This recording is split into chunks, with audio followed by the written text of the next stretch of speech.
ክብራትና ክብራን የተከበራችሁ የዚህ ፕሮግራም ታዳሚዎች የተከበሩ አቶ ጥላሁን እስማኤል የኢትዮጵያ ሰነደ መዋዕለ ንዋዮች ዋና ስራ አስፈጻሚ እንዲሁም የዕለቱ ፓነሊስት፣ የተከበሩ ወይዘሮ ሂክመት አብደላህ የኤፍኤስዲ ኢትዮጵያ ዋና ስራ አስፈጻሚ፣ የተከበሩ ወይዘሮ አስማረዲ በኢትዮጵያ ኢንቨስትመንት ሆልዲንግ የፖርትፎሊዮ ዋና ስራ አስፈጻሚ፣ የተከበሩ አቶ ሀብታሙ ጥላሁን ከኢንዱስትሪ ሚኒስቴር፣ የተከበሩ አቶ ሙህዲን ያሲን የሐላል ቢዝነስ ፎረም የቦርድ ሰብሳቢ፣ የተከበራችሁ የልዩ ልዩ ተቋማት መሪዎች፣ ክብራትና ክብራን የተከበራችሁ የሀገራችን የቢዝነስ መሪዎች፣ አምራቾች፣ ባለሀብቶች፣ የዚህ ዝግጅት ታዳሚዎች ሁላችሁ በኢትዮጵያ አዲስ የንግድ አቅጣጫ ላይ ወደሚያተኩረው ወደዚህ ታላቅ የቢዝነስ ኮንፈረንስ እንኳን በሰላም መጣችሁ፣ እንኳን ደህና መጣችሁ። ሐላል ቢዝነስ ፎረም ሀገራችን ኢትዮጵያ ታላቅ የኢኮኖሚ የፋይናንስ እና የመዋቅር ሽግግር ውስጥ እንደምትገኝ በማመን ይህንን መሰናዶ አዘጋጅቷል። ይህ በኢትዮጵያ አዲስ አቅጣጫን መሰረት በማድረግ በዛሬው ዕለት የዕለቱ ዋና ፕሮግራም የሆነው የፓናል ውይይትን ጨምሮ የኔትወርኪንግ እንዲሁም ሌሎች ዝግጅቶችን አካቶ በሁለት ምዕራፍ የተከፈለ ፕሮግራም በዛሬው ዕለት ይኖረናል። ፎረሙ ከዚህ ቀደም የተለያዩ ዝግጅቶችን ሲያከናውን መቆየቱም ይታወቃል።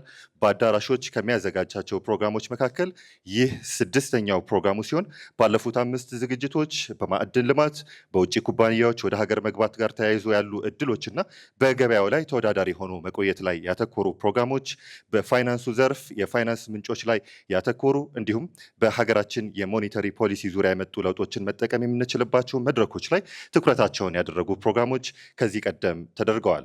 ዛሬም የዝግጅቶቹን ደረጃ ከፍ በማድረግ ፎረሙ ከተለያዩ አካላት ጋር በመተባበር የዛሬውን ዝግጅት በዚህ መልኩ አሰናድቷል።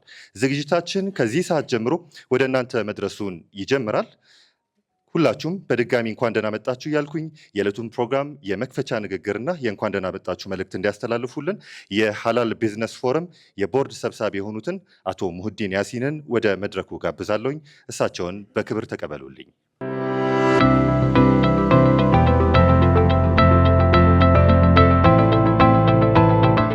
ብስሚላሂ ራህማን ራሂም አልሐምዱሊላህ ረብል ዓለሚን ሰላቱ ወሰላሙ ዓላ ረሱልላህ ሰለላሁ ዐለይሂ ወሰለም። ጥሪያችንን አክብራችሁ የተገኛችሁልን ውድ ኤክስፐርቶች፣ ፓናሊስቶች፣ የተከበራችሁ ባለሀብቶች፣ የማህበረሰባችን መሪዎች እንዲሁም የሐላል ቢዝነስ ፎረም መስራቾችና አባላት ጥሪያችንን አክብራችሁ ስለተገኛችሁ እጅግ በጣም አድርጌ አመሰግናለሁ። አሰላሙ አለይኩም ወራህመቱላሂ ወበረካቱ። አልሐምዱሊላህ ዛሬ እንደዚህ አዳራሽ ሞልተን መገናኘታችን በጣም ለኛ ትልቅ ደስታ ነው። ሐቂቃ ለውጥ የሚፈልግ ኮሚኒቲ እንዳለን አሁንም በማህበረሰባችን በጣም ተስፋ እንድናደርግ ያደረገ ስለሆነ በድጋሚ ማመስገን እፈልጋለሁ። ኢንሻአላህ ዛሬ ይሄ ሁሉ ባለሀብት፣ ይሄ ሁሉ ስራ ፈጣሪ፣ ፖሊሲ ሜከርስ፣ ማህበረሰብ መሪዎች በተገኙበት ስለ ሐላል ቢዝነስ ፎረም ወይም ስለ አንድ ተቋም ስለኛ ተቋም ወይም ደግሞ በግል ስለምንቸረችረው ትናንሽ ቢዝነሶች አናወራም። ኢንሻአላህ ዛሬ ሀገራችን ኢትዮጵያ ስለምትሄድበት የኢኮኖሚ አቅጣጫ እንነጋገራለን። ስለ ልጆቻችን የወደፊት የቢዝነስ እጣ ፈንታ ስለሚገጥማቸው ኦፖርቹኒቲ እና ቻሌንጅ እንነጋገራለን ኢንሻአላህ። ተቋማቶቻችን አሁን ያለውን ጊዜ በአግባቡ ተረድተው ወደፊት ስለምንሻገርበት ሁኔታ እንወያያለን። ዛሬ በትልቁ ሀገራችን ኢትዮጵያ በዓለም የንግድ ማፕ ላይ ስለምታርፍበት ቦታ ዛሬ ራዕይ ይዘን እንሄዳለን ኢንሻአላህ በኢዝኒላህ ተዓላ። እንደተመለከታችሁት ዛሬ የመረጥነው ኢትዮጵያ በወደፊት የኢኮኖሚ የኢትዮጵያ የወደፊት አቅጣጫ በሚል ነው። ዝም ብለን በአጋጣሚ አይደለም የመረጥነው። ይህንን ቃል ስንመርጥ ዓለም እየሄደበት ያለው ፍጥነት ኢትዮጵያችን እየተቀያየረበት እየሄደችበት ያለችውን ስፒድ እንድንረዳ ስለምንፈልግ ነው። አዳዲስ ነገሮች በየቀኑ እየተፈጠሩ ነው። ዓለም በጣም በፍጥነት እየተቀየረች ነው። የካፒታል ፍሰቶች በከፍተኛ ሁኔታ በተለዋዋጭ ሁኔታ እየተቀያየሩ ይሄዱ ነው። ቴክኖሎጂው በጣም በፍጥነት እየጨመረ ነው። አዳዲስ ገበያዎች በየቀኑ እየተፈጠሩ ነው። በዚህ የለውጥ ማዕበል ሀገራችንም በአዳዲስና በብዙ እድሎች መሃል ቆማለች። ይህ ግልጽ ነው። እድሎቹ ምንድናቸው? ምናልባት ፓናሊስቶቻችን በደንብ ያብራሩልናል። ከዚህ ስብስብ ይዘነው የምንወጣው ነገር ሊሆን ይችላል። ነገር ግን በደንብ ሁላችንም እንድናስብበት የምፈልገው ነገር አንድ ነገር አለ። ይሄም እነዚህን እድሎች እንዴት እንጠቀማለን ነው።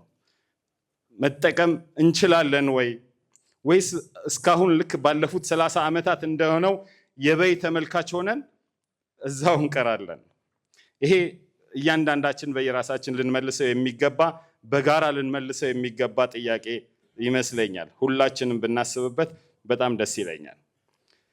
ዛሬ ኢንሻአላህ ምንድነው ችግሩ ብለን ስለ ችግር ለማውራት ወይም ደግሞ በእንትን ለመቆዘም አይደለም የምንገናኘው። ኢንሻአላህ እኛ የሁሉ ነጋዴዎች፣ የሁሉ ኢንተርፕረነሮች፣ የሁሉ ባለሀብቶች ተሰባስበው የሁሉ የባንክ የፋይናንስ መሪዎች፣ ፖሊሲ ሜከርስ፣ የመንግስት አመራሮች ተሰባስበው የማይለውጡት ችግር የማይፈቱት ችግር አለ ብለን አናምንም። ይሄ ሁሉም ሰው ሲሰባሰብ ሀገር ትለወጣለች ብለን እናምናለን። ብልጽግናም እንደሚመጣ እርግጠኞች እንሆናለን። ስለዚህ ወንድሞቼ ኢንሻአላህ ዛሬ የተሰባሰብነው ወደፊትም የምንሰባሰበው ምን እንስራ ለማለት ነው።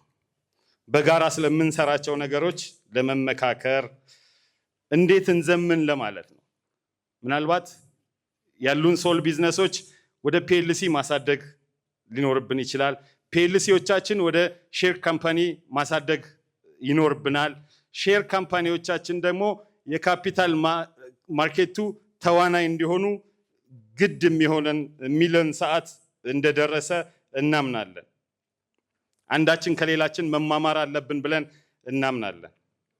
ምናልባት እስካሁን የመጣንበት ወይም አሁን ላይ አንፎርቹኔትሊ ያለንበት የተበላሸ የቢዝነስ ኤቲክስን እንደዚህ በመሰባሰባችንና በጋራ በመመካከራችን መለወጥና ወደ አባቶቻችን የአማና ወደ ነበራቸው ሌጋሲ እንመልሳለን ብለን በአላህ ተስፋ እናደርጋለን ኢንሻአላህ።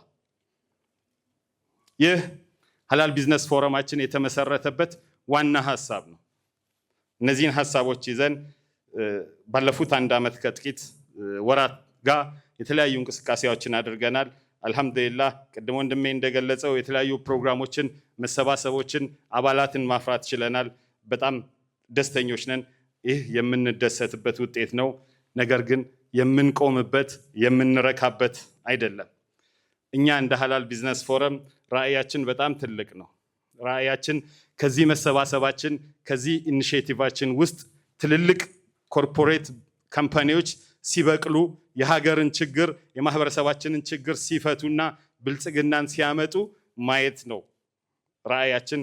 እኛ የመፍትሄ ሰዎች ሆነን ለሀገራችን ምናልባትም ለሰው ዘር ሁሉ የመፍትሄ አቅራቢ ሆነን ስንገኝ ማለት ነው። አልহামዱሊላህ እስልምናችን የሚያዘን ይህችን መሬት እንድናለማት በልማቷ ላይ በብልጽግናዋ ላይ እንድናበረክት ነው ተልእኮ የተሰጠን።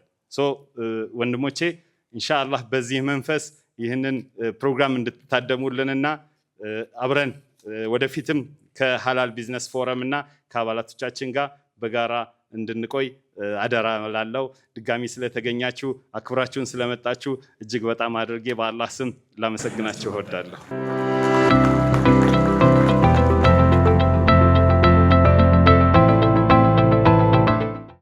አቶ ሙህዲን ያሲን የሀላል ቢዝነስ ፎረም የቦርድ ሰብሳቢን እጅግ አድርገን እናመሰግናለን። ቀደም ሲል የፕሮግራሙ መክፈቻ ያደረኩኝ የመክፈቻዬ ላይ የተከበሩ የኢትዮጵያ ሰነደ መዋዕለ ንዋዮች ገበያ ዋና ስራ አስፈጻሚን አቶ ብዬ ጠቅሻለሁኝ። ይቅርታ ጠይቃለሁ። ዶክተር ጥላሁን እስማኤል በሚል ይስተካከልልኝ። ሀገራችን ኢትዮጵያ ከፍተኛ በሆነ ኢኮኖሚ፣ የፋይናንስ፣ የመዋቅር ሽግግር ውስጥ እንደምትገኝ ቀደም ሲል ተጠቅሷል።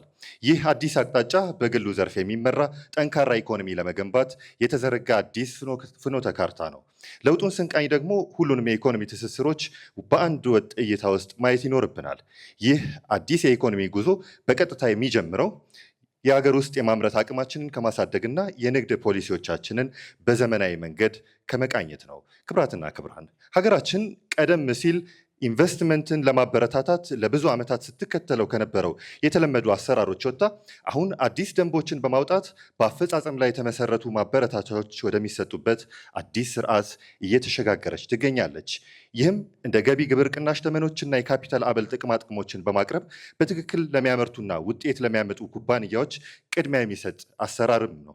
ይህ ስትራቴጂ ሜድ ኢን ኢትዮጵያ ከሚለው ሀገራዊ መፈክር ጋር ተዳምሮ የውጭ ምርቶች ላይ ያለንን ጥገኝነት ለመቀነስ፣ የውጭ ንግድን ለማሳደግና የውጭ ምንዛሪ ግፊትን ለመቋቋም ወሳኝ መደላደልም እየፈጠረ ይገኛል። መንግስት የገቢ ዕቃዎች ታክስ ምዘና ዘዴዎችን እያሻሻለ ባለበት በዚህ ወቅት በስራ ማስኬጃ ወጪዎች ላይ ጫና እንዳይፈጠር የገበያ መረጋጋትና የሀገር ውስጥ አምራቾች ተወዳዳሪነትን በጥንቃቄ አጣጥሞ ማስኬድ ዋነኛው የቤት ስራችን የሚሆን ይሆናል። ይህ የሀገር ውስጥ ምርትና የኢንዱስትሪ እድገት ግን ያለ ቀልጣፋና ዘመናዊ ፋይናንስ ስነ ምህዳር ብቻውን ሊራመድ አይችልም። ለዚህ ነው መደበኛ ባልሆነና በመደበኛ የኢኮኖሚ ስርዓት መካከል ያለውን ክፍተት ማጥበብና የፋይናንስ አካታችነትን ማሳደግ እጅግ አስፈላጊ የሚሆነው። በአሁኑ ወቅት የፊንቴክ መስፋፋት፣ የሞባይል ገንዘብ እንዲሁም የዲጂታል መታወቂያ አተገባበር ለአነስተኛ ጥቃቅንና መካከለኛ ኢንተርፕራይዞች አዲስ የመንቀሳቀሻ ካፒታል፣ የመንቀሳቀሻ ጉልበትና የገበያ መተማመኛ እየሆናቸው ይገኛል። ይሁን እንጂ አሁን ባለንበት የሽግግር ወቅት የፋይናንስ አገልግሎት ዝም ብሎ ማግኘት ብቻውን በቂ ባለመሆኑ የዛሬው መድረካችን ትኩረቱን ምን ላይ መሆን እንዳለበት ከኢትዮጵያ ቀጣዩ ጊዜ ጋር በማዋሃድ ይመልሳል። አነስተኛና መካከለኛ ኩባንያዎቻችን በፋይናንስና ቴክኖሎጂ ታግዘው እንዲያድጉና ወደ ትልልቅ ኢንዱስትሪዎች እየተሸጋገሩ ሲመጡ ደግሞ ከተለመደው የባንክ ብድር ውጪ ሰፊና ዘላቂ የካፒታል ምንጭ መፈለጋቸው የማይቀር ይሆናል። እዚህ ላይ ነው እንግዲህ በሀገራችን የፋይናንስ ታሪክ ውስጥ ትልቅ የለውጥ ማዕበል ይዞ የመጣው የሰነደ መዋለ ነዋይ ገበያ ሚና ጎልቶ የሚወጣው። የካፒታል ገበያ መዘርጋት የሀገር ውስጥ ኩባንያዎች ህዝባዊ አክሲዮኖች በመሸጥና የተለያዩ የፋይናንስ አማራጮችን በመጠቀም የረጅም ጊዜ ፕሮጀክቶቻቸውን የሚያስፈጽሙበትን ሰፊ ካፒታል በቀጥታ ከገበያው እንዲያሰባስቡም እድል ይሰጣል። ነገር ግን ይህን ታሪካዊ እድል በመጠቀም የግሉ ዘርፍ የውስጥ ዝግጁነቱ ማሳደግ ስለሚኖርበት በዕለቱ መድረክም ይህ ይዳሰሳል። እንግዲህ የዛሬው ፕሮግራማችን ኢትዮጵያ በአዲስ አቅጣጫ ላይ ወዴት ነው የምትጓዘው የሚለው ላይ የሚያተኩር ይሆናል። ይህንን የሚያቀርቡልን የዛሬውን ፓነሊስቶቻችንን መድረኩ ላይ አስታውቃል። በመቀጠል በእነዚህ ርዕሰ ጉዳዮችና በሌሎች ሰፋ ባሉ ሀሳቦች ዙሪያ ልምዳቸውን፣ መሪነታቸውን መሰረት በማድረግ የዕለቱን ፓናሊስቶች ጠቅሳለሁኝ። ከዕለቱ ፓናሊስቶቻችን መካከል ዶክተር ጥላሁን እስማኤል የኢትዮጵያ ሰነደ መዋለ ንዋዮች ገበያ ዋና ስራ አስፈጻሚ፣ ወይዘሮ ሂክመት አብደላህ የኤፍኤስዲ ኢትዮጵያ ዋና ስራ አስፈጻሚ፣ አቶ ሀብታሙ አራጌ በኢንዱስትሪ ሚኒስቴር በኬሚካልና ኮንስትራክሽን ግብአቶች ኢንዱስትሪ ምርምር ልማት ማዕከል ዋና ስራ አስኪያጅና ተመራማሪ፣ እንዲሁም የዕለቱን መድረክ የሚያሳልጡልን ወይዘሮ አስማረዲ የኢትዮጵያ ኢንቨስትመንት ሆልዲንግስ የፖርትፎሊዮ ዋና ስራ አስፈጻሚ ናቸው። እነሱ ወደ መድረኩ ከመጋበዜ በፊት ማንነታቸውን ባጭሩ ብቻ ልንገራችሁ። ሰፊ ጊዜ ከነሱ ጋር ስለሚኖራችሁ አንድ አፍታ የእነሱን ፕሮፋይል እንግለጽላችሁና መድረኩን ወደ እነሱ አስረክባለሁኝ። የኢትዮጵያ ሰነደ መዋዕለ ንዋዮች ገበያ ዋና ስራ አስፈጻሚ የሆኑት ዶክተር ጥላሁን እስማኤል ከጥቅምት 2023 ጀምሮ በኃላፊነት የሚመሩት የኢትዮጵያ ሰነደ መዋዕለ ንዋዮች ገበያ ኤኤስኤክስ ዋና ስራ አስፈጻሚ ናቸው። ወደዚህ ሹመት ከመምጣታቸው በፊት በኢትዮጵያ ሰነደ መዋዕለ ንዋዮች ገበያ የፕሮጀክት ጽህፈት ቤት ውስጥ ከፍተኛ የፕሮጀክት ስራ አስኪያጅነት ያገለገሉ ሲሆን በወቅቱም የገበያውን የፋይናንስ፣ የቴክኖሎጂ፣ የሰው ኃይልና የፖሊሲ እንዲሁም የህግ ተቋማዊ መሰረቶችን የመዘርጋት ኃላፊነቶችም ነበሩባቸው። ዶክተር ጥላሁን በተለያዩ የህግ፣ የኢኮኖሚ ፖሊሲና የግል ዘርፍ ልማት መስኮች የበርካታ ዓመታት የስራ ልምድ አላቸው። ኤኤስኤክስን ከመቀላቀላቸው በፊትም በዓለም ባንክ ቦርድ ስር በሚገኘው አይኤፍሲ ውስጥ የግል ዘርፍ ስፔሻሊስት በመሆን ያገለገሉ ሲሆን ዘርፈ ብዙ ፕሮጀክቶችንም መርተዋል። ሌላኛው ፓነሊስታችን ወይዘሮ ሂክመት አብደላህ ናቸው። የኤፍኤስዲ ኢትዮጵያ ዋና ስራ አስፈጻሚ ወይዘሮ ሂክመት አብደላህ የተቋሙ ዋና ስራ አስፈጻሚ በመሆን በማገልገል ላይ ይገኛሉ። በተለያዩ ኃላፊነት ቦታዎች ከፍተኛ ተጽዕኖ ማሳረፍ የቻሉና በኢትዮጵያ የፋይናንስ ዘርፍ ውስጥ ቁልፍ መሪ መሆናቸውን ያስመሰከሩ ናቸው። የቀድሞ የኢትዮጵያ ሂሳብ አያያዝና የኦዲት ቦርድ ዋና ዳይሬክተር በመሆን ሀገሪቱ ዓለም አቀፍ የፋይናንስ ሪፖርት አቀራረብ ደረጃዎች እንድትተገብር መርተዋል። ይህም የኢትዮጵያን የፋይናንስ ሪፖርት ታማኝነት ያጠናከረና የፋይናንስ ገበያዎቿን እድገት የደገፈ ወሳኝ እርምጃም ነበር። በሂሳብ አያያዝና ኦዲት ቦርድ በነበራቸው አገልግሎት ዘመን ቀደም ሲል በባለሙያ የተረጋገጡ የሂሳብ ባለሙያዎች ማህበር ወይም ኤሲሲኤ የኢትዮጵያ መስራች አገር በቀል ዳይሬክተር በመሆን ያካበቱት ልምድ ለሙያዊ ብቃት፣ ለአስተዳደርና በትብብር ላይ ለተመሰረተ መሪነት ያላቸው ጽኑ ቁርጠኝነትንም አሳይቷል። የፋይናንስ ግልጸኝነት፣ መልካም አሰራር ዋና ተሟጋች የሆኑት ወይዘሮ ሂክመት የኢትዮጵያን የፋይናንስ ገጽታ በመቅረጽ ረገድ ትልቅ ሚና ተጫውተዋል። ከዕለቱ ፓናሊስቶቻችን መካከልም ናቸው። ሌላኛው የዕለቱ ፓናሊስታችን አቶ ሀብታሙ አራጌ በኬሚካል ኮንስትራክሽን ግብአቶች ኢንዱስትሪ ምርምር ልማት ማዕከል ዋና ስራ አስኪያጅና ተመራማሪ ናቸው። አቶ ሀብታሙ አራጌ በኢፌድሪ ኢንዱስትሪ ሚኒስቴር ስር ከሚገኙ ግንባር ቀደም ተቋማት መካከል አንዱ በሆነው በዚህ ተቋም ስር በዋና ስራ አስኪያጅነትና በተመራማሪነት እያገለገሉ ሲሆን በዘርፉ ባላቸው ሰፊ እውቀትና የአመራር ክህሎት የሀገሪቱን የኬሚካል ኮንስትራክሽን ግብአቶች ኢንዱስትሪ በጥናትና ምርምር ለመደገፍ የምርት ጥራትን ለማሳደግ እንዲሁም የዘርፉን እድገት ለማስቀጠል የሚከናወኑ ተግባራትን በበላይነት ይመራሉ፣ ያስተባብራሉ። አቶ ሀብታሙ የዛሬው ፓናሊስቶቻችን መካከል ናቸው። የዕለቱን መድረክ ደግሞ የሚያሳልጡልን የኢትዮጵያን ኢንቨስትመንት ሆልዲንግስ የፖርትፎሊዮ ዋና ስራ አስፈጻሚ የሆኑት ወይዘሮ አስማ ረዲ ናቸው። እሳቸው ወደ 18 ዓመት ገደማ በዘለቀው የስራ ዘመናቸው በዲላ ዩኒቨርሲቲ በመምህርነት ያገለገሉበትን አካዳሚያዊ የስራ ጊዜ እና በሰላም ሚኒስቴር ለብሔራዊ መግባባትና ለሰላም ግንባታ ያበረከቱት ጉልህ አስተዋጽኦን ጨምሮ የተለያዩ የመሪነት ሚናዎችን ተጫውተዋል። በኢንፎርሜሽን ሲስተም የመጀመሪያ ዲግሪና በኮምፒውተር ሳይንስ የማስተርስ ዲግሪ ያላቸው ከአዲስ አበባ ዩኒቨርሲቲ በአፍሪካ ሰላምና ደህንነት የኤግዜኪቲቭ ማስተርስ ዲግሪ አግኝተዋል። በአሁኑ ወቅት በኢትዮጵያን ኢንቨስትመንት ሆልዲንግ ባላቸው የስራ ኃላፊነት በሀገራዊ የሀብት አስተዳደርና የመንግስት የልማት ድርጅቶች ስትራቴጂካዊ አሰራር ማሻሻያዎች ላይ ያተኩራሉ። ጥብቅ የለውጥ ተነሳሽነቶች፣ የቦርድና ማኔጅመንት ማሻሻያዎች፣ የሀብት አጠቃቀም ማሳደግና የፖርትፎሊዮ አስተዳደር ሂደቶችን ወደ ዲጂታል መለወጥን በመተግበር ተቋማዊ ሽግግርን በመምራት ላይ ይገኛሉ። እነዚህ የዛሬውን መድረክ የሚይዙልን የዕለቱ ፓናሊስቶቻችን ናቸው። የዕለቱን መድረክ የሚያሳልጡልን ሞዴሬተር የሚሆኑትን ወይዘሮ አስማ ረዲን ወደ መድረኩ በመጋበዝ ፓናሊስቶቻችንን የሚጋብዙልን ይሆናል። እሳቸውን በክብር ወደ መድረኩ ተቀበሉልን።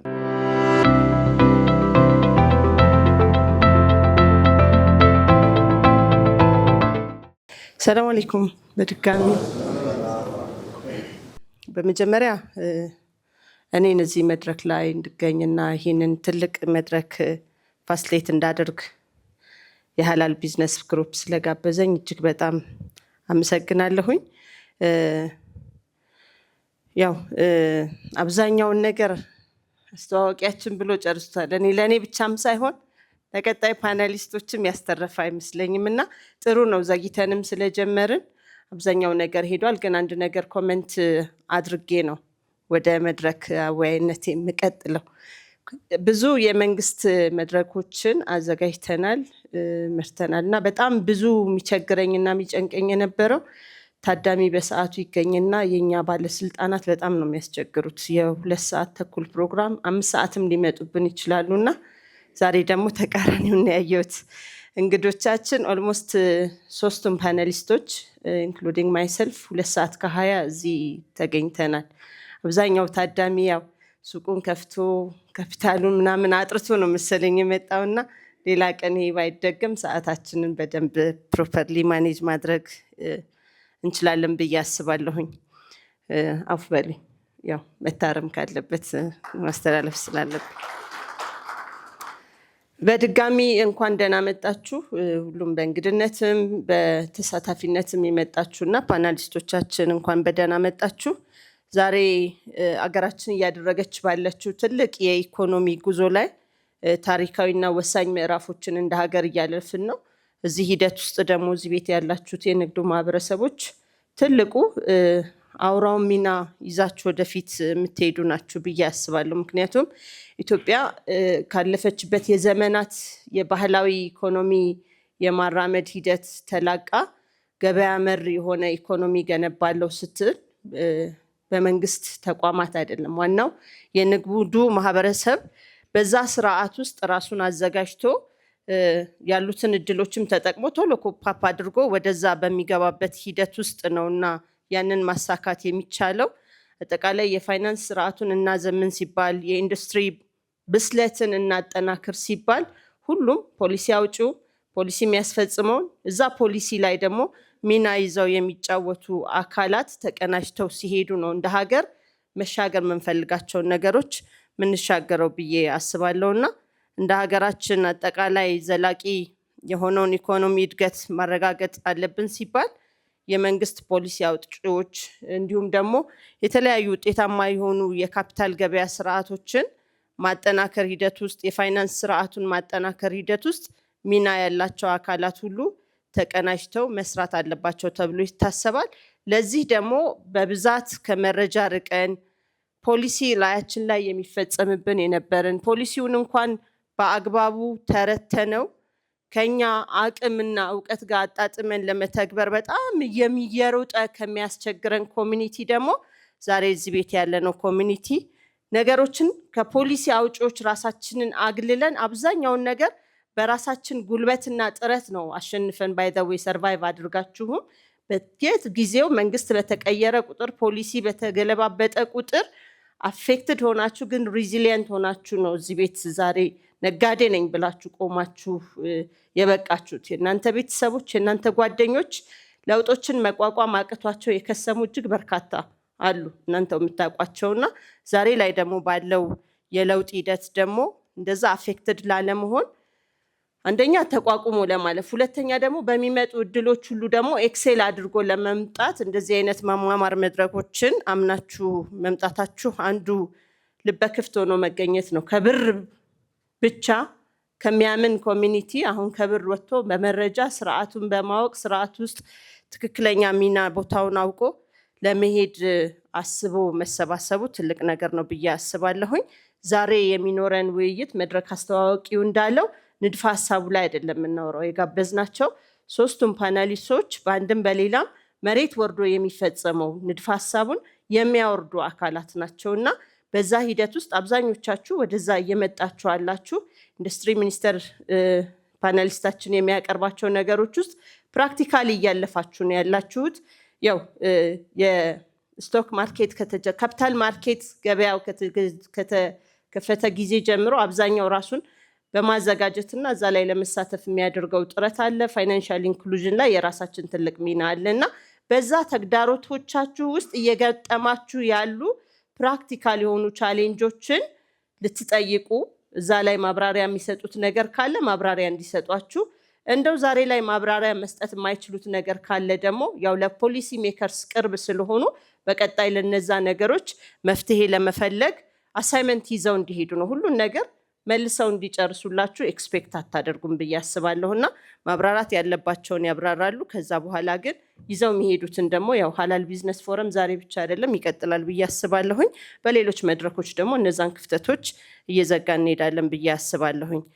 ወደ ዋናው ፓናል ውይይቴ ከመግባቴ በፊት አዲስ ኢትዮጵያ የአዲስ ኢኮኖሚ ዘመን የምንለው ለምንድን ነው የሚለውን አትሊስት የተወሰኑ ማሳያዎችን ወደ አዲስ ኢኮኖሚ ከነበርንበት ባህላዊ ሂደት ምንድን ነው እያወጡን ያለው የሚለውን የተወሰነ ዘርዘር አደርገዋለሁ። ብዙ ዲቴይል አልሄድም ሰዓት ስለሄደ። የመጀመሪያው የውጭ ምንዛሪ ማሻሻያው ነው። የውጭ ምንዛሪ ማሻሻያው 2016 ሐምሌ ላይ የብር ተመንን ወደ ገበያ መር ከሴንትራል ፖሊሲ ሜከር ዲተርሚን ከሚያደርገው ፕላትፎርም ወጥቶ ገበያው ራሱ ይተምነው የሚለው ውሳኔ እሱ ራሱ ለበርካታ አመታት ማነቆ የሆነብንን የውጭ ምንዛሪ እጥረት ያንን እጥረት ለመቅረፍ ብለን ደግሞ የምንሄድባቸው የተለያዩ የጀርባ ኢሌጋል መንገዶች አስረውን ማርኬቱንም አፌክት እያደረጉ የእኛንም የቢዝነስ ፍሪደማችንን አፌክት እያደረጉን ቆይተዋልና እሱ አሁን ነፃ መሆኑ የራሱ የሆነ ኦፖርቹኒቲ ያለው ማለት ነው።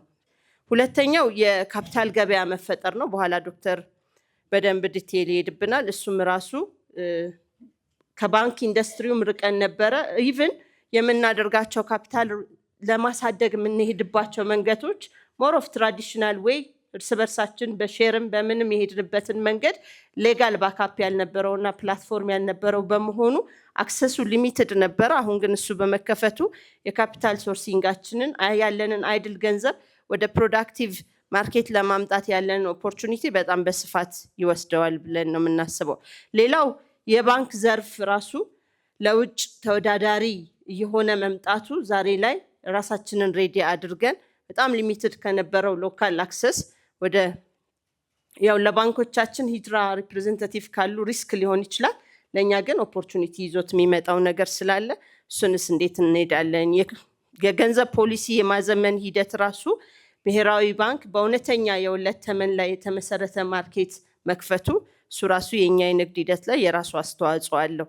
በሌላው በትልቁ ደግሞ የግሉ ዘርፍ አጠቃላይ የኢኮኖሚው ሊበራል እየሆነ መሄዱ አይደለም ለኛ ገና እያደግን ያለን ማለት ትልልቅ የመንግስት የልማት ድርጅቶች እንኳን ምንም አይደፈሩም አይነኩም የተባሉት እነ ቴሌ፣ ትራንስፖርት፣ ሎጂስቲክሱ፣ የፋይናንስ ኢንዱስትሪው መከፈቱ ራሳችንን በደንብ አጠናክረን ገበያው ላይ ቆመናል ብለው ላሉት ማርኬት ራሱ በጣም ራሳቸውን አክቹአሊ ለመቀየር ንቁ ለመሆንና ተወዳዳሪ ለመሆን ራሱን የቻለ ቻሌንጅም ኦፖርቹኒቲም ይዞ ይመጣልና እኛስ እንዴት ነው የምንውለው? ሌላው የሪቴል ቢዝነሱ ሌላው ኢንዱስትሪ ሞር ክፍት እየሆነ በመጣ ቁጥር ለዛ ለመወዳደር ብቁና ዝግጁ መሆን አለብን ብለን እናስባለን። የመጨረሻው ዘርፋዊ ነፃነቱ አልፎ የኛው የኢንትረስት ፍሪ ባንኪንግ መጀመሩ የሰጠን ኦፖርቹኒቲ ያለና እነዚህን ሁሉ ይዘን እንዴት ነው ከዚህ ውስጥ ራሳችንን ብቁ አድርገን መውጣት ምንችለው የሚለው ላይ ያሉ ተግዳሮቶች ላይ በደንብ አብራርተን እንሄዳለን ማለት ነው። ስለዚህ ፓናሊስቶቼን ኦልሬዲ ያስተዋውቁልኛል መድረክ መሪው። ቀጥታ እጋብዛቸዋለሁኝ 10 ደቂቃ የተወሰነ በሚሰጣቸው ቶፒክ ላይ ብሪፍ ያደርጉና እናንተ ቅድም እንዳልኩት አስቸግረናል የምትሉትን ነገር ወደ ጥያቄና መልስ እንሄዳለን ማለት ነው። የመጀመሪያው ጥያቄን የማደርገው ያው ፖሊሲ ሜከር ቅድሚያ ይሰጠው በሚል ማለት ነው ለአቶ ሀብታሙ ይሆናል። የካፒታል ገበያና የፋይናንስ ስርዓት መሰረት የተጣለ ቢሆንም በኋላ በሚያብራሩልን አግባብ እነዚህን ግን ወደ ውጤት የሚወስዱን የኢንዱስትሪ የፊስካል እና የኢንቨስትመንት ፖሊሲዎች አሉ ለእናንተ እድልንም መመቻቸትንም ተግዳሮትንም ሊፈጥሩ የሚችሉና ከዚህ አንጻር ስለ አዲሱ የኢንዱስትሪ ስትራቴጂ የኢንቨስትመንት ማበረታቻዎች እንዲሁም ደግሞ የግብር ማሻሻያዎች ጋር ከንግዱ ማህበረሰብ ላይ ስለሚያመጡት ተጽዕኖ እንዲያብራሩልን አቶ ሀብታሙን ወደ መድረክ እመራለሁ። ፖዲየሙ ላይ ለነፃነት ቆመህ 10 ደቂቃ ብሪፍ ታደርግልናል።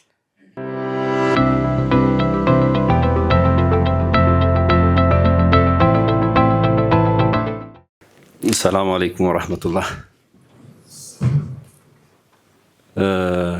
እህቴ አስማ እንደተናገረችው ሀብታሙ አራጌ ይባላለሁኝ። የመጣሁት ከኢንዱስትሪ ሚኒስቴር የኬሚካልና ኮንስትራክሽን ምርምር ማዕከል ስራ አስኪያጅና ተመራማሪ ነኝ።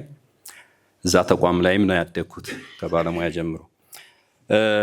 እንግዲህ ያው ኦራተርም የምባል አይደለሁም።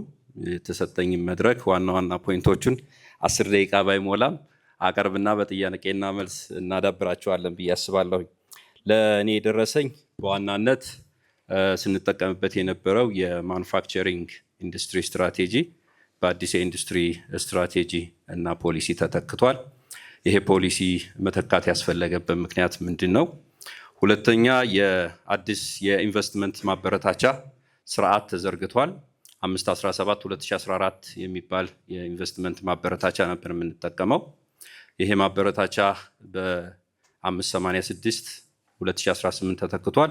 የሁለቱ መቃየሮች ምንድነው የሚያመጣው በእኛ ላይ የሚለውን ነገር ለማንሳት ሞክራለሁ።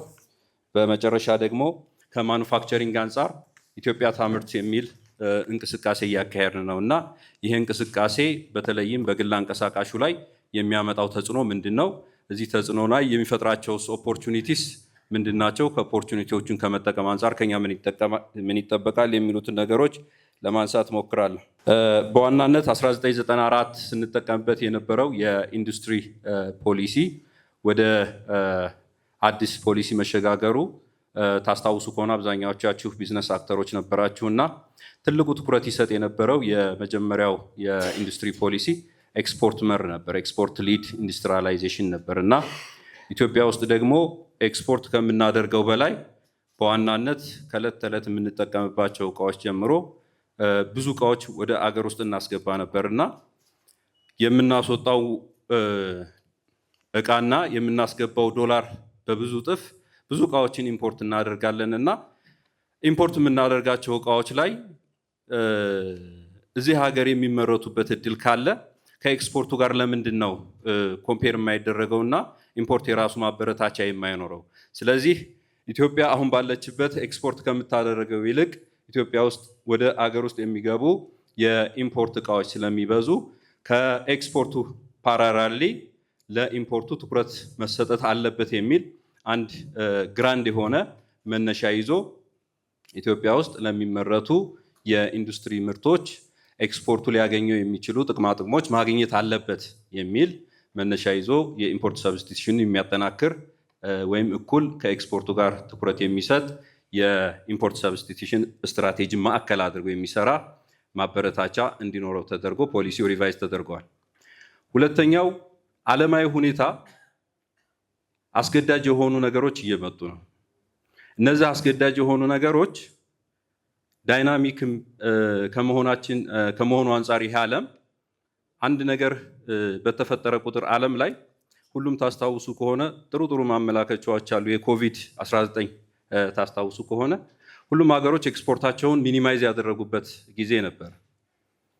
ሩዝም የሚልከው ሩዙን፣ ማሽንም የሚልከው ማሽኑን ያደረገበት ነበርና ያ ጥሩ ኢንዲኬተር ሆነና ስለዚህ አገር ውስጥ ሆም ግሮ ኢኮኖሚን ማዕከል ያደረገ የአገር ውስጥ ባለሀብት ሊጠቀምበት የሚችለው አገር ውስጥ የሚመረቱ እቃዎችን ማስፋት አለብን ከሚል መነሻ አንጻር ሁለተኛ እንደ ፒላር ሆኖ መነሻ ሆኗል ማለት ነው።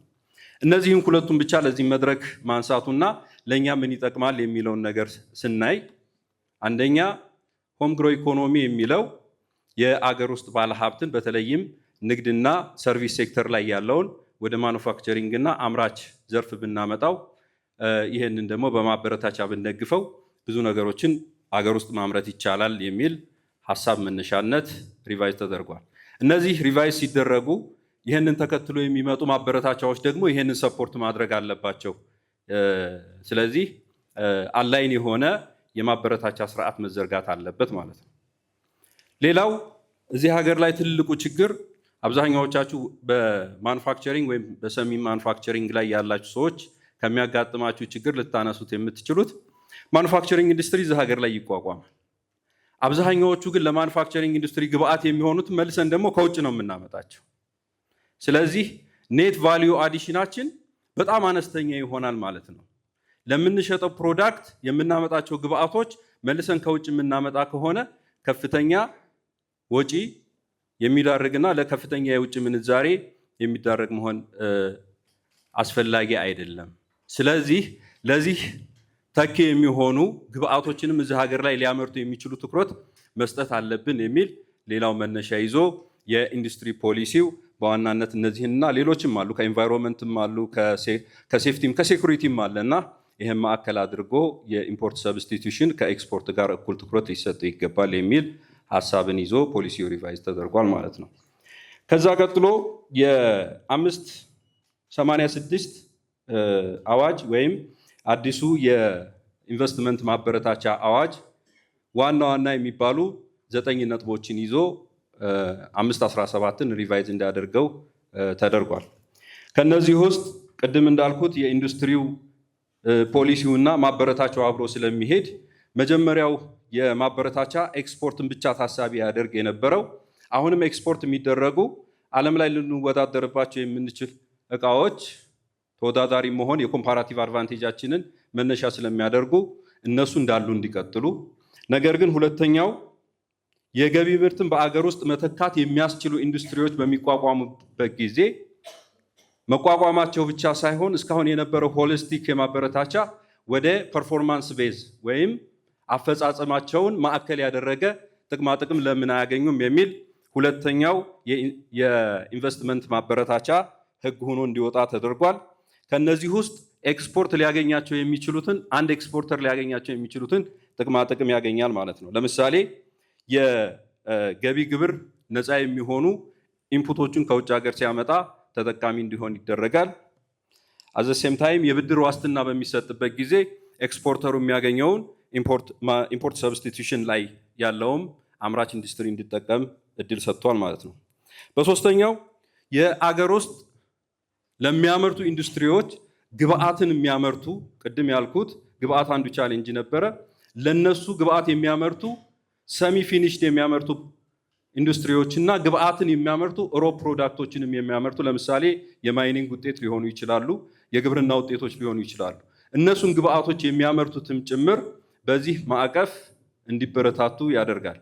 ለምሳሌ ኢትዮጵያ ውስጥ የጉሎ ዘይት ወይም የጥቁር አዝሙድ ዘይት የሚያመርት ኢንዱስትሪ ቢኖር ለሱ ግብአት የሆነ በአኳርድ የኋልዮሽ ትስስር ላይ እርሻ የሚገባ ባለሀብት ካለ ከመካከላችን ልክ እንደ ኢንዱስትሪያሊስቱ እዛ እርሻ ላይ የሚሰማራ መሬት እንዲመቻችለት፣ ብድር እንዲመቻችለት፣ የግብር እፎይታም የሚኖርበትን አሰራር የኮመርሻል አግሪመንት ከአምራቹ ጋር የሚገባበት ሁኔታ ከተፈጠረ የዛ ተጠቃሚ እንዲሆን ያደርጋል ማለት ነው።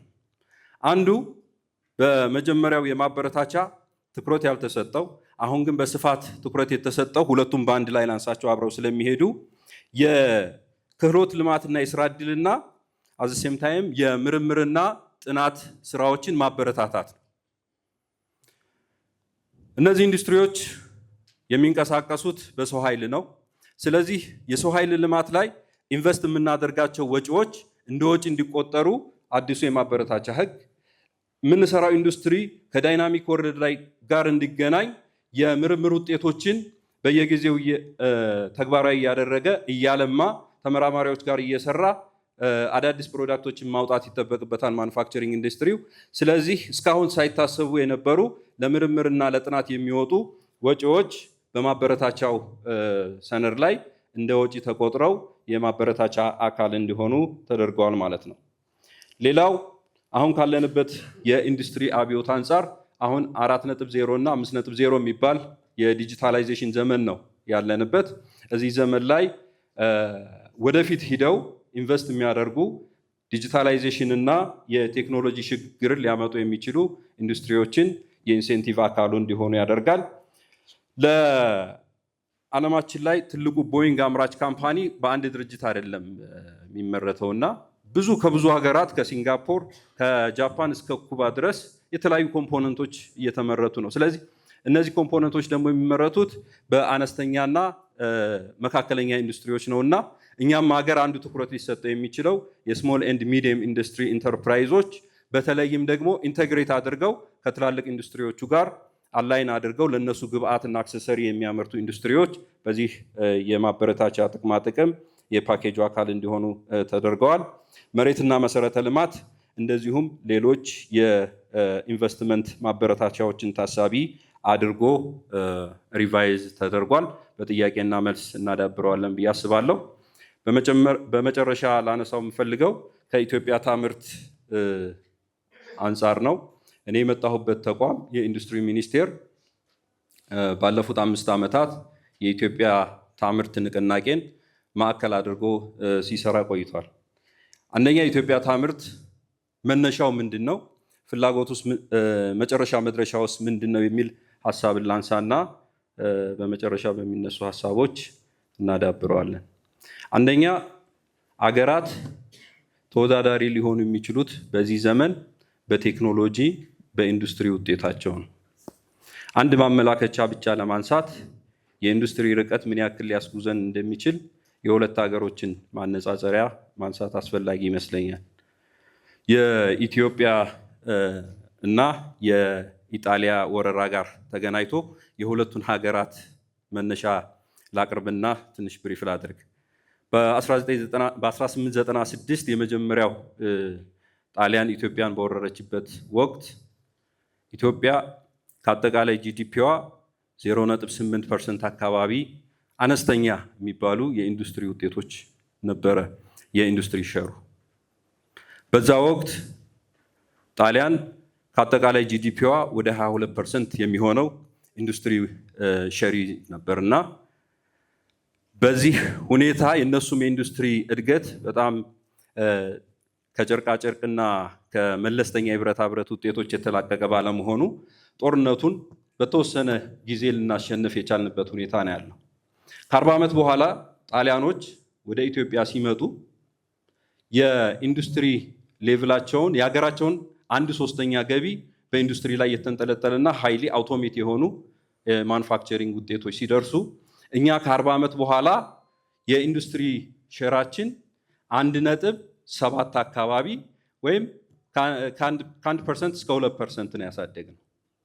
በዛም ወቅት የነበረው የኃይል ሚዛን ከፍተኛነት ያሳየው የኢንዱስትሪ ውጤቶች የሆኑት እንደ ውጊያ ጀቶች፣ መድፍ የመሳሰሉት ተሸንፈን ሙሉ በሙሉ ኮንከር ባንደረግም እንደ መጀመሪያው ሳይሆን በብዙ እርዳታ ያሸነፍንበት ሁኔታ ነው የሚያሳየው። ይሄ የሚያሳየው ዛሬም ያለው በኢንዱስትሪ የበለጸገ አገር ሉዓላዊነቱን የሚያስከብርበት ትልቅ መድረክ ነው።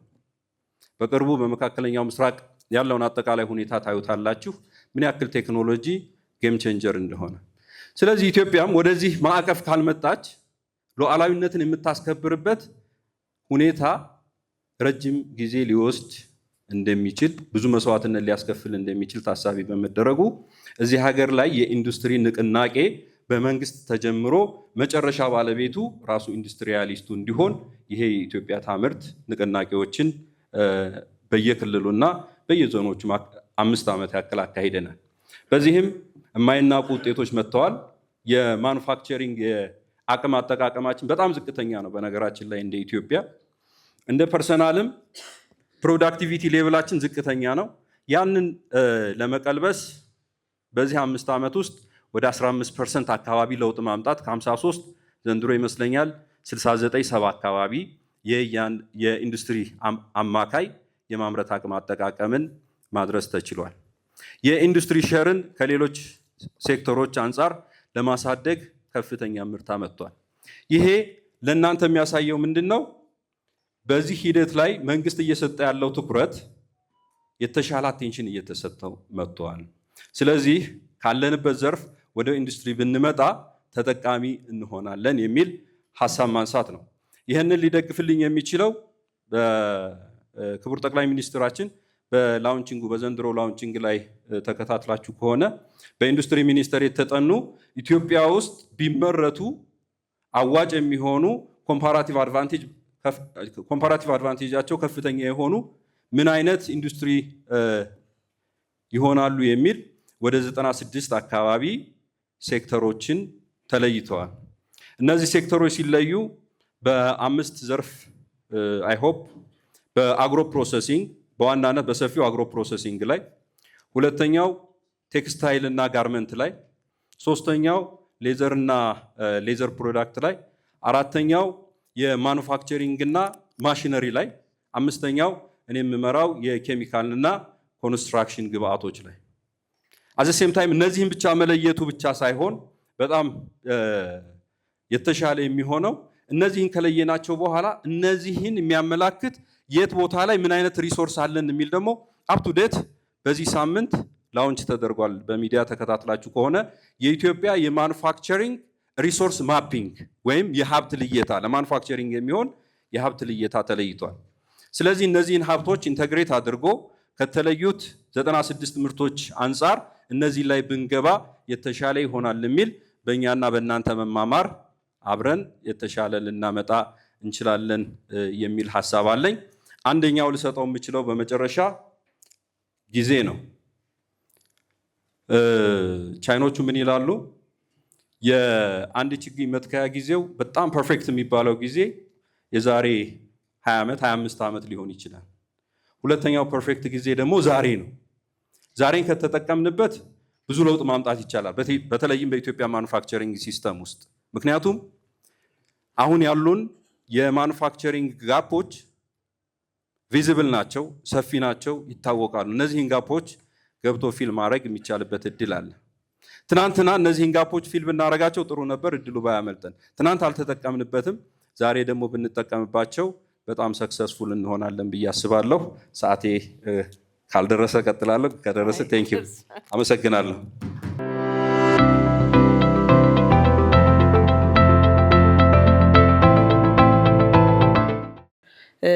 የትኛውም ቢዝነስ የትኛውም ኢኮኖሚ ነፃ የሆነ በጣም ምቹ የሆነ የካፒታል እንቅስቃሴን ይፈልጋል። የሆነ ቦታ ላይ ብቻ ጭቅ ያለና የማይዟዟር ካፒታል እንደ ሀገር እድገት አያመጣም። የሆኑ ጥቂት አካላትን ብቻ ወደ ሀብት ማማ ሊወስድ ይችላል እንጂ ጤናማ ኢኮኖሚ ለመገንባት አያስችለንም እና ይህንን ጤናማ የሆነ የካፒታል ዝውውርን ለመፍጠር ብሎ መንግስት የዘረጋው የካፒታል ገበያ ስርዓት አለ። የዚህ የካፒታል ገበያ ስርዓት አመጣጡ ምንድን ነው? ቀጣይ አቅጣጫው ምንድን ነው? በዚህ ሂደትም ውስጥ ደግሞ እዚህም ቤት ያላችሁ ሌላውም የንግዱ ማህበረሰብ ለመሳተፍ ምን አይነት ዝግጁነት ይጠበቅበታል? ምን አይነት የሆኑ ማሟላት ያለብን መገንዘብ ያለብን ጉዳዮች ምንድን ናቸው? እዛ ውስጥ በመሳተፋችን ደግሞ ልናገኛቸው የምንችላቸው ጥቅሞቹስ ምንድን ናቸው የሚለውን እንዲያብራሩልን ክቡር ዶክተር ጥላሁንን የኢትዮጵያን መዋለ ንዋይ ገበያ ዋና ስራ አስፈጻሚ ጋብዣለሁ።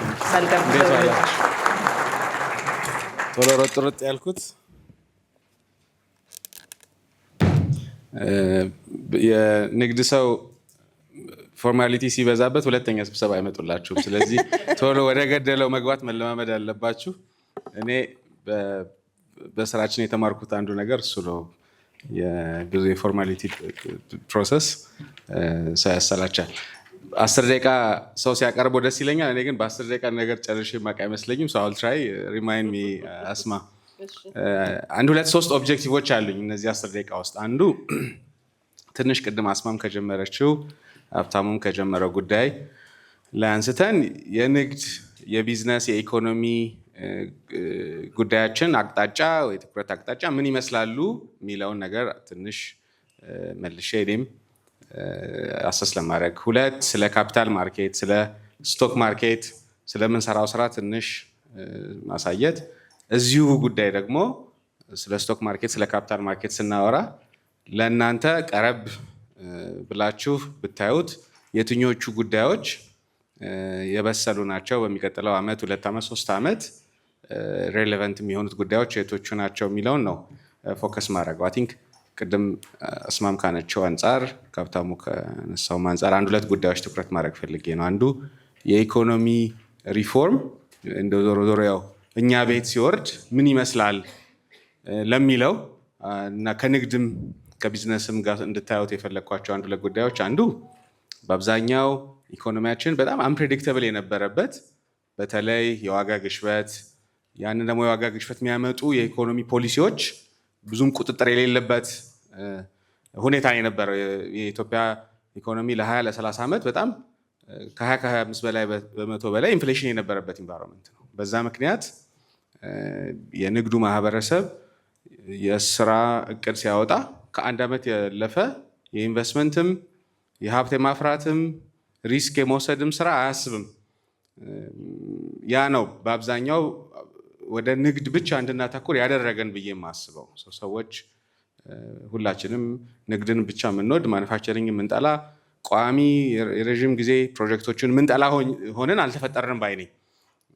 ዛሬም ኦብጀክቲቭ እንደ ሀብታሙ ሁላችሁም ኢንዱስትሪያሊስት ወይም ግብርና እንድትገቡ ማድረግ በሚል ስሜት አይደለም። ግን ያ ኢንፍሌሽነሪ ኢንቫይሮንመንት ገንዘቦቻችንና ኢንቨስትመንቶቻችንን ኢንፍሌሽን ማያጠቃቸው ጉዳዮች ላይ ብቻ ትኩረት እንድናደርግ ያደርገናል ማለት ነው። ብዙዎቻችን ህንፃ የምንገነባው ወይ ተቀማጭ ነገር ላይ ትኩረት የምናደርግ የነበረው ምርት ላይ ማናተኩርበት አንዱ ምክንያት የኢኮኖሚው ፕሬዲክተብል ያለመሆን ጉዳይ ነው። ስለዚህ ሰላም ከሌለ፣ ማክሮ ኢኮኖሚ ስታቢሊቲ ከሌለ የረዥም ኢንቨስትመንት አናወጣም። ሪተርኑ ውጤቱ የዛሬ 20 ዓመት 30 ዓመት የሆነ ኢንቨስትመንት እና የቢዝነስ ባህሪ ውስጥ አንገባም። እንግዲህ የተቻለውን ያህል ልል የምችለው ያ ኢንቫይሮንመንት እየተቀየረ ነው። ኢንፍሌሽንን መቆጣጠር ከቻለ መንግስት፣ የሰላም የኢኮኖሚ ሁኔታ ካለ ሰዎች የረዥም ጊዜ ኢንቨስትመንት ላይ ማተኮር ይችላሉ ነው አንዱ ጉዳይ። ሁለተኛ ጉዳይ ደግሞ የፋይናንስ ኢንዱስትሪያችን ባህሪ ነው። የፋይናንስ ኢንዱስትሪያችን ለ1 ዓመት ለ2 ዓመት ለ3 ዓመት ብድር የሚያቀርብ እንጂ ለ20 ዓመት ርካሽ ብድር የሚያቀርብ ኢኮኖሚ አይደለም የነበረን። ስለዚህ ኦብቪየስሊ ያው የውጭ ቀጥተኛ ኢንቨስትመንት እያልን ኤፍዲአይ እያልን እንደ ትልቅ ነገር የምንመለከታቸው ሰዎች መጥተው ሀገራችን ላይ ኢንቨስተር የሚባሉት ዋና ምክንያት የረዥም ጊዜ ብድር በርካሽ ኢንትረስት ሬት ማግኘት ስለሚችሉ ነው። ስለዚህ ከእንትና ኤግዚም ባንክ ከእንትና ኤግዚም ባንክ ብሎ መንግስትም ሲበደር አይታችሁ ይሆናል አይደል? የውጭ ኢንቨስተሮችም ግማሽ ቢሆነው እና ከዛ በላይ የሚሆነውን የፋይናንስ ምንጮቻቸው ብድር ናቸው። አትርፈው የያዙት ካፒታል ከኪሳቸው አውጥተው አይደለም ሰዎችም ቢሆን እኛ ሀገር መጥተው ስራ የሚሰሩት። ስለዚህ በአብዛኛው የረዥም ጊዜ ኢንቨስትመንቶች ላይ የሚያተኩሩት የውጭ ዜጎች፣ ኢትዮጵያውያን ግን ንግድ ብቻ ሆነን እንቆያለን ማለት ነው። እርሻም ቢሆን ትንንሹ ገበሬ ካልሰራ በስተቀር ኢትዮጵያዊ ገብቶ የሰፋፊ እርሻ ለረዥም ዓመት ሲሰራ አታዩትም። ስለዚህ አንዱ የገጠመን ችግር የፋይናንስ ኢኮሲስተማችንን ደግሞ ስትራክቸር ማስተካከል ነው። ከአጭር ጊዜ ብድር የረዥም ጊዜ ብድር ውስጥ መግባት መቻል አለብን፣ ማርከስ መቻል አለብን። ስለዚህ እነዚህ ጉዳዮች አትሊስት ትኩረት የተሰጣቸው ቶሎም ባይሆን በጣም ፕሮግሬሲቭሊ የሚፈቱ ብላችሁ እንድታስቧቸው እፈልጋለሁ። ስለዚህ አንዱ የትኩረት ኤሪያ ይመስለኝ እሱ ነው። ከዛም ሀብታሙ ካነሳቸው ከማኒፋክቸሪንግ ጋር ማየታችሁ ሪሊ ምንድን ነው የመንግስት ትኩረት ኤሪያዎችን ብላችሁ ብታየው ጥሩ ነው። ዞሮ ዞሮ የኢትዮጵያ ኢኮኖሚ ስቲል የመንግስት ኢንቨስትመንት ላይ በጣም የተንተራሰ ነው።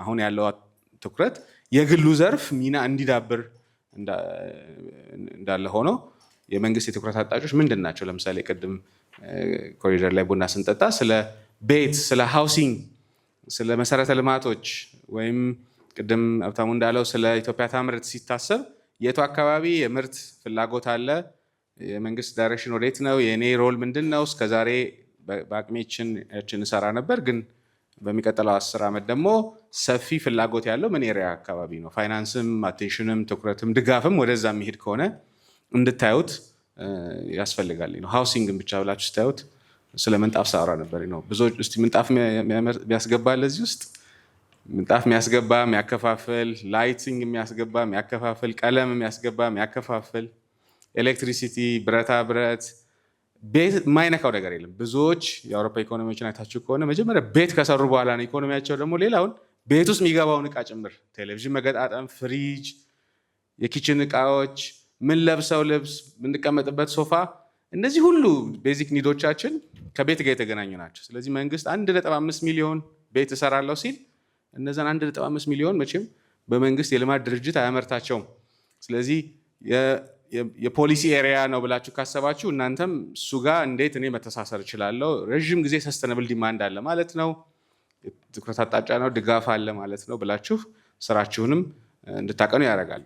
በዛ ጎን ለጎን እንዳልኩት የግል ዘርፍ ፍላጎት፣ የግል ዘርፍ ሚና እንዲያድግ ይፈለጋል።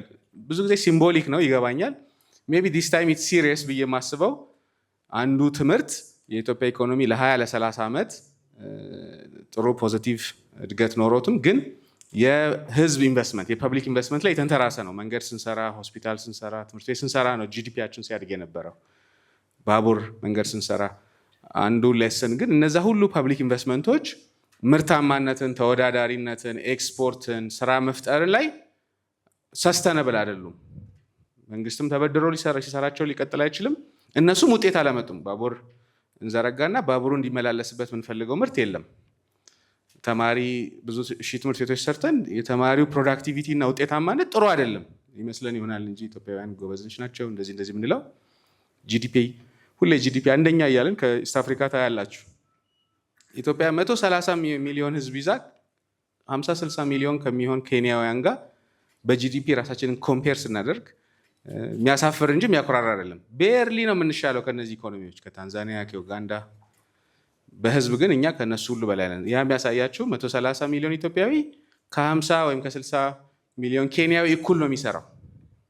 ሁለት ሆነን የምንሰራውን አንድ ኬንያዊ ብቻውን ይሰራዋል ማለት ነው። ስለዚህ ያለን የትምህርት፣ የጤና፣ የማህበረሰብ ልማት ኢንቨስትመንቶች ትርፍ እያተረፉ አይደለም፣ እዳ መክፈል አልቻሉም ማለት ነው። ስለዚህ የፕራይቬት ሴክተሩ እድገት ኢምፖርተንት ነው ብለን እናስባለን። አይ ቲንክ ያ የመንግስት ስሜት ይመስለኛል። እንዳልኳችሁ ያንን ምን ያህል ኢምፕሊመንት ይደረጋል የሚለው ጎን ለጎን እንዳለ ሆኖ ግን አይ ቲንክ ያለው አቴንሽን እሱ አካባቢ ነው። ሌላው ፐብሊክ ሰርቪስን ኤፊሽንት ማድረግ። ይሄ የሚያሳያችሁ አሁን ወደ ጉዳይ ስለመጣ የሚያሳያችሁ የረዥም ጊዜ ካፒታል እንዲቀርብ፣ የረዥም ጊዜ ኢንቨስትመንቶች እንዲኖሩ፣ የፕራይቬት ሴክተር ተወዳዳሪነት እንዲኖር ሲፈለግ ለእናንተ ኦፖርቹኒቲም ነው ትሬትም ነው። በፊት እናንተ ብቻ ስለምታውቁት ቤተሰቦቻቸው ቀድሞ ስለጀመሩት ወይም በሆነ ሂስቶሪካል አድቫንቴጅ የሰራ ነው ቢዝነስ አሁን ብዙ ተወዳዳሪዎች እንዲገቡበት ይፈለጋል ማለት ነው። ፐብሊክ ሰርቪስ ተሻሻለ ማለት ያው የቢዝነስ አንዱ አድቫንቴጅ ሰው መግቢያ መውጫዋን ያላወቀው ሰው የሰራትን ስራ እኔ መግቢያ መውጫዋን አውቄ ስሰራት ነው አንድ የቢዝነስ የምትሆነው። አሁን ግን ብዙ መግቢያ መውጫ እንዳያስፈልገው ቀላል እንዲሆን ሰዎች በቀላሉ ላይሰንስ አስገብተው እኩል ተወዳድረው እናንተ የነበራቸው አድቫንቴጅ ሌሎች ሰዎች በቀላሉ እንዲያገኙት ከተደረገ ተወዳዳሪያችን በጣም ብዙ ይሆናል። ስለዚህ አንደኛው ትሬቱን እንድታዩት ነው። ሁለት ስኬል ለማድረግ እድል መኖሩን እንድታዩት ነው። አንድ ሆስፒታል፣ አንድ ትምህርት ቤት፣ አንድ ክሊኒክ፣ አንድ ሆቴል የነበራችሁ ሰዎች ኢኮኖሚው እንዲያድግ ይፈለጋል። ኢኮኖሚው እያደገ ነው ሲባል ያችን እርሾ ይዛችሁ መስፋፋት እንድትችሉም እድል ስለሚሰጥ ነው። ይህም ብዬ አይ ቲንክ ወደ ካፒታል ማርኬት ስንመጣ ሪሊ ስቶክ ማርኬት፣ ካፒታል ማርኬት፣ ኤክስቼንጅ ሲባል ሰምታችሁ ይሆናል። ያልሰማ ሰው አለ እዚህ ውስጥ? እኛ ከምንሰራው በላይ በጣም ነው የምናወራው ብዬ ስለማስብ እርግጠኛ ነኝ ሁላችሁም ሰምታችኋል፣ ግን ምንሰራውን አታውቁም። በቀጣት ቲፒካል ኤግዛምፕል ኦፍ የሴሌብሪቲ ማይንድሴት ራሱን የሚያስተዋውቅ ጥሩ ኤግዛምፕል አይደለም፣ ግን አንድ ሴሌብሪቲ ብነግራቸው አሁን you don't know what she does ግን she is famous አይነት ነገሮች አይጠፉም በየቦታው። የእኛ ሴክተር እንደዛ ሳይሆን አይቀርም።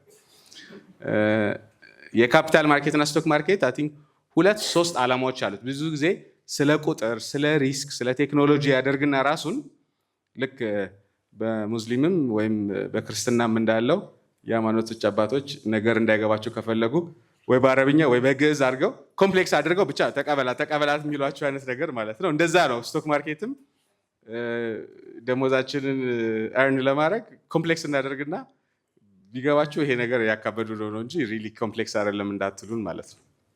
አይ ቲንክ መጀመሪያ ከዓላማው ነው መነሳት ያለብን። የካፒታል ገበያ ምንድን ነው ብለን ለማሰብ 3 ዓላማዎች አሉት። 3 ችግሮች ላይ ነው ያለ ነው። አንድ ፐብሊክ ሴክተር የምንለው የህዝብ ወይም የመንግስት ዘርፍ ገንዘብ የሚያገኝበት መንገድ አሁን ጤናማ አልነበርንም። አንደኛው ከታክስ የምናገኘው ኢንካም ነው፣ በቂ አይደለም። የንግድ ማህበረሰብ ስለሆናችሁ ይህን ሁሉ ወስዶ በቂማ ነው አፈጻጸሙ ነው እንጂ ልትሉ ትችሉ ይሆናል። ግን በቂ የታክስ ኢንካም የለንም ከምናወጣው ወጪም ካለው የማህበረሰብ ፍላጎት። ስለዚህ ብድር እንበደራለን፣ የውጭ ብድር እንበደራለን፣ የሀገር ውስጥ ብድር እንበደራለን። የውጭ ብድር ጤናማ እንዳልሆነ የምታውቁት ነው። ብዙ ዕዳዎች አሉብን። ብዙ ጊዜ ደግሞ ተበድረን ፈጽመን የመክፈል ችግሮች አሉብን። ሌላ የመንግስት የገቢ ምንጭ የሀገር ውስጥ ብድር ነው። ከውጭ ብድር ጎን ለጎን የሀገር ውስጥ ብድር ነው። የመንግስት የግምጃ ቤት ሰነድ ሲባል ሰምታችሁ የምታውቁት ማለት ነው። የግምጃ ቤት ሰነድ ገዝቶ የሚያቅሰዋል እዚህ ውስጥ ኤግዛክትሊ። በብዙ መንገድ ሊነካካችሁ የነበረው አንድ ብዙዎቻችን አንሳተፍም። 2 ኢንትረስት ቤዝድ ናቸው። ስለዚህ አሁን ብሔራዊ ባንክ በዚህ ዓመት እኛም የተሻለ ያህል እያገዝን፣ ግን በዋናነት ህክመት እያገዘች የኢንትረስት ፍሪ የሆኑ አትሊስት የአጭር ጊዜ የገንዘብ ኢንስትሩመንቶችን ኢሹ እንዲያደርግ፣ የረዥም ጊዜ ከሆኑ ደግሞ ሱኩክ ይባላሉ። የአጭር ጊዜ የሚባሉት ምን እንደሚባሉ አላውቅም። ሾርት ተርም ኢንስትሩመንቶች የሉንም። የግምጃ ቤት ሰነድ ለ1 ዓመት ብቻ የሚያገለግል የዕዳ ሰነድ የነበረው የመንግስት። ስለዚህ 1000 ብር የዛሬ ዓመት እሰጣችኋለሁ አሁን 900 ብር ስጡኝ ብሎ የሚሸጥልን ሰነድ ነው። የተለየ እኔን ራሴ ደረሰኝ ነበር ይመስለኝ ድሮ የግምጃ ቤት ሰነድ ሲባል መበደሪያ መንገድ ነው።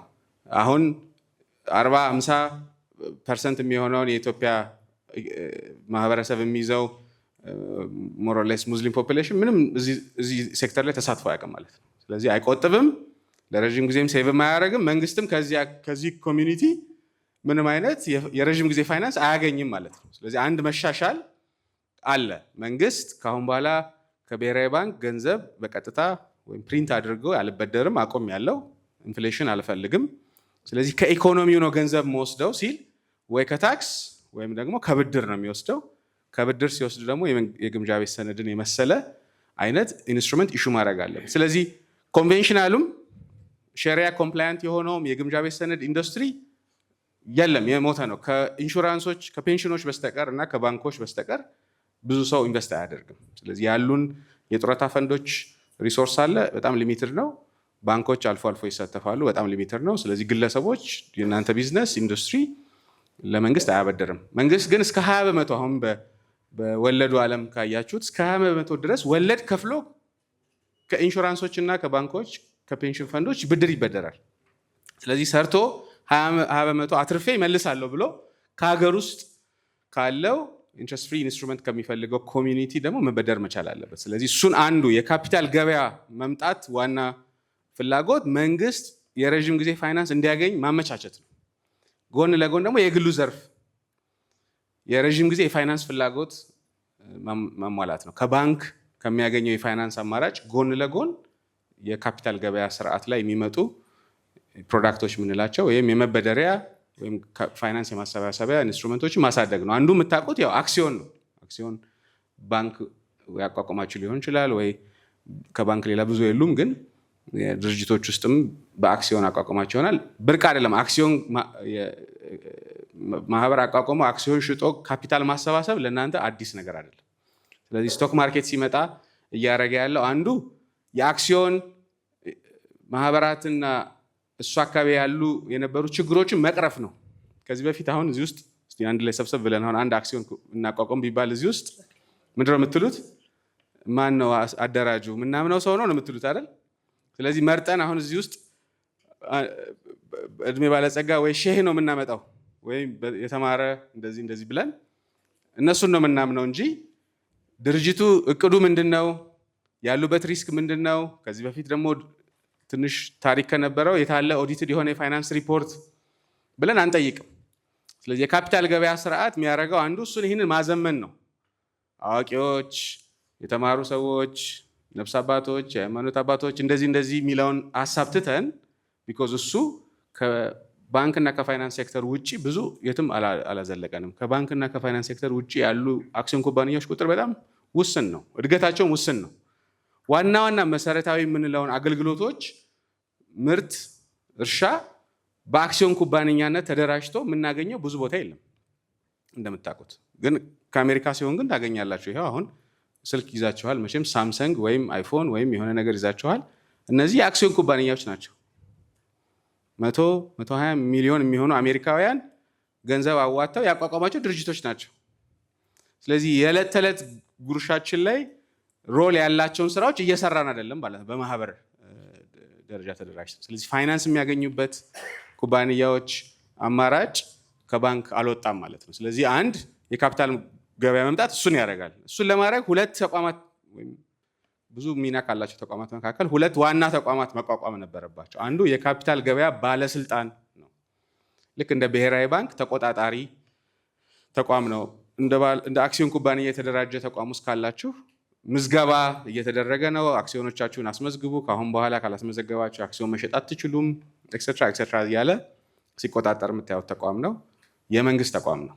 ሁለተኛው ተቋም ደግሞ እኔ የምመራው የኢትዮጵያ ሰነደ መዋዕለ ንዋዮች ገበያ የሚባለው ወይም ስቶክ ማርኬቱ ነው። የእኛ ተቋም ደግሞ አንዱ ባለቤት የአስማ መስሪያ ቤት ነው። ግማሹን ወይም 1/4ኛውን እጅ መንግስት ይዞ ሌላውን እጅ ደግሞ እንደናንተ ያሉ ድርጅቶችም ባንኮችም ኢንሹራንሶችም የውጭ ኢንቨስተሮችንም ጨምረን በጋራ ያቋቋም ነው የአክሲዮን ማህበር ነው ራሱ። ይሄ ሰነደ መዋዕለ ንዋይ ገበያ ወይም ስቶክ ማርኬት የምንለው ስራው አንድ ባለ አክሲዮን ከገዛ በኋላ መሸጥ ቢፈልግ አንድ ቀን ሰው ፈልጎ ዋጋውን ስንት ነው ብሎ ውጣ ወረድ ገጥሞት እንዳይሸጥ ዘመናዊ የሆነ የአክሲዮኖች የሚገበያዩበት እጅ የሚለዋወጡበት መድረክ ማደራጀት ነው። በቃ ዋና ስራችን ሰዎች ድንገት መሸጥ ቢፈልጉ የት ይሸጡታል የሚለውን ችግር መቅረፍ ነው። ስለዚህ ቅድም አመኔታ ከገነባን በኋላ የአክሲዮን ገበያ ላይ አሁን ደግሞ መገበያያ መድረክ ሊኩዲቲ እንለዋለን፣ እሱ መፍጠር ነው። ስለዚህ ሰዎች ሊኩዲቲ ከሌለው አክሲዮን የገዛችሁ ሰዎች አሁን እዚህ ውስጥ ካላችሁ አመት አክሲዮናችሁ ሲያድግ አይታችሁ ታውቃላችሁ? ወይም በፈለጋችሁት ጊዜ እንደ ማንኛውም ገንዘብ እየቀየራችሁት ወይም እንደ ባንክ አካውንት ታዩታላችሁ?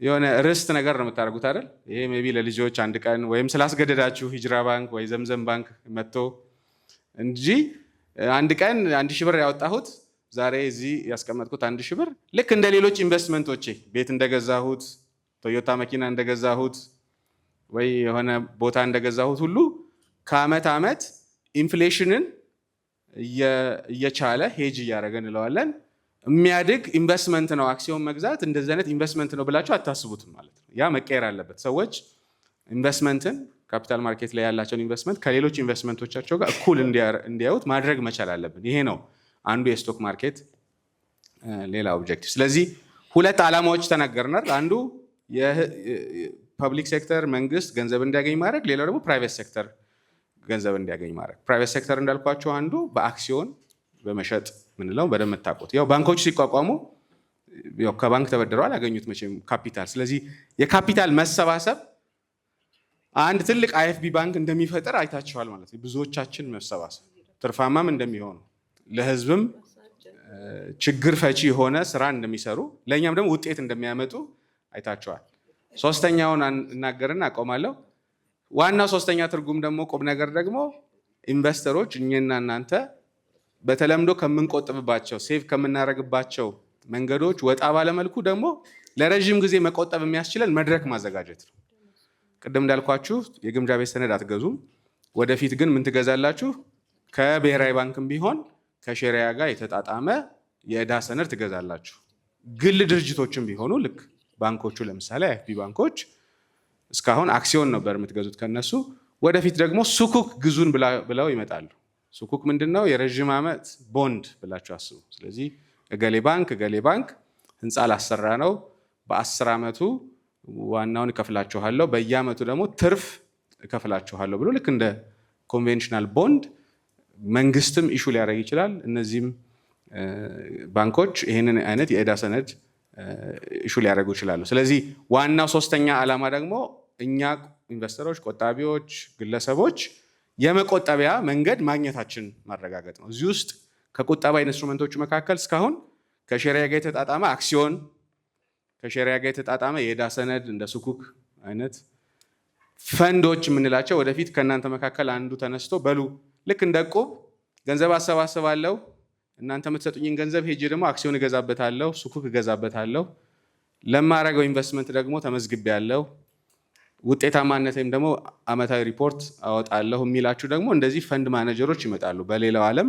ሙቹዋል ፈንድ ወይም ዩኒት ትረስት እየተባለ የምትሰሟቸው ኢትዮጵያ ውስጥ መጥተው የመጀመሪያው ሸሪያ ጋር የተጣጣመ ሙቹዋል ፈንድ መጥቷል ስትባሉ ይሄ ነገር ምንድን ነው እንዳትሉ፣ ስቶክ ማርኬት ውስጥ ብቻ አይደለም ሁሉ የመቆጠቢያ መንገድ።